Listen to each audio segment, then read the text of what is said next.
How you doing? Andy Scott, Director of Instruction at Kelly Green's Golf and Country Club in Fort Myers, Florida. I'd like to say thank you so much to the Golf Channel for giving us the opportunity to showcase our skills. We're going to talk about a couple things today. We're going to talk about grip pressure and swing tension, and then at the end of the video, in the 90-second spot, we're going to talk about shoulder tilt at the address position. So I look forward to talking to you about that a little bit more. But first, let's start out with grip pressure and why is that such an important part to you in your golf swing. A lot of people have heard all kinds of different ways to come up with the perfect grip pressure. Holding the bird, holding a banana, but they really don't end up helping you figure out what is perfect for you. And what it comes down to with grip pressure is how strong you are as an individual. So I've got a great way to kind of come up with a perfect way to find out that perfect grip pressure. So all you need is a golf club. You extend that club away from your body, and let's grip that club as tight as we can, and you'll see that club kind of go up in the air a little. Now let's lighten it up just as light as we can hold the club, but still hold on to it, and you'll notice the club head dives down. That's closer to where we want to see our grip pressure, because now I can feel the golf club. That's such an important part of this game. So if you can feel the club head, you're getting your hands on that club with the correct amount of grip pressure. So let's do that again real quick, just so you can understand it. Grip it as tight as you can and light as you can. You'll see that grip pressure in the perfect position. So great way to learn that. It will tell you exactly what you should be with your grip pressure. Feeling the golf club is such an important part of the golf swing. Now the next thing I want to talk about is a neat little drill that's going to help you to understand what it feels like to move the club without any tension. But you can't do that unless you have the perfect grip pressure. Because if you have too much tension in your hands, you're going to have no fluid motion in your golf swing. And I've heard this so many times. I hear it at my clinics, I hear it with my individual lessons. Out of the 17,000 plus lessons I give, this seems to be the one that always keeps coming back over and over and over again. I hear, you're supposed to keep your arms straight, right? Well, let's take a look at what that would look like. It sounds good, but let's take a look at what keeping your arms straight would look like if you tried to hit a golf ball. All right, watch this out. Keep your arms straight.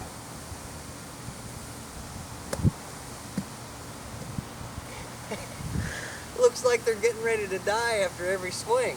And it's hard to watch sometimes, to watch somebody with that much tension. But I can promise you, that player is frustrated, angry with their game, and they might even give up the game.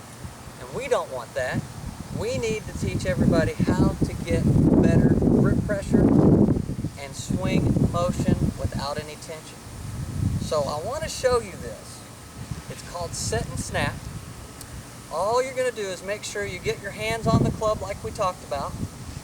Feel the club head. Alright, then we're going to let the club head just start to swing and almost swing itself. You can see this club head is moving without a lot of tension. It looks like it's just flowing. That's what we want it to look like. We don't want it to look choppy. We want it to just be nice and smooth. Switch hands. See if you can get your left hand to do that. And you can see I call it the set and snap because I snap my hands where the ball would be. This creates a lot of speed and an effortless motion. I love it. Then get both hands on there and see if you can graze the grass on both sides.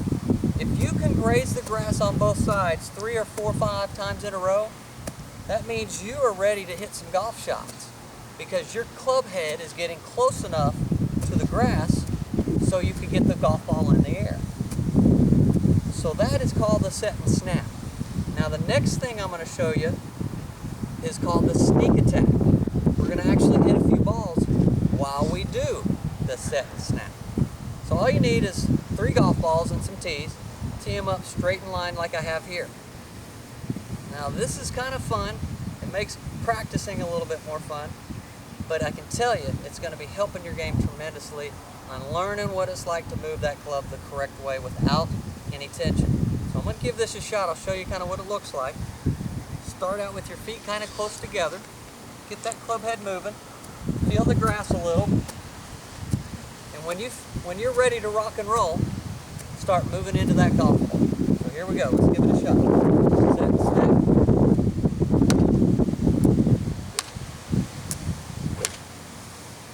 Great little drill. And if you notice, the hard part about that drill is keeping it moving. Most people will stop and then try to get their momentum going. I really would love for you guys to keep that swing moving, back and through, and just give it your best try.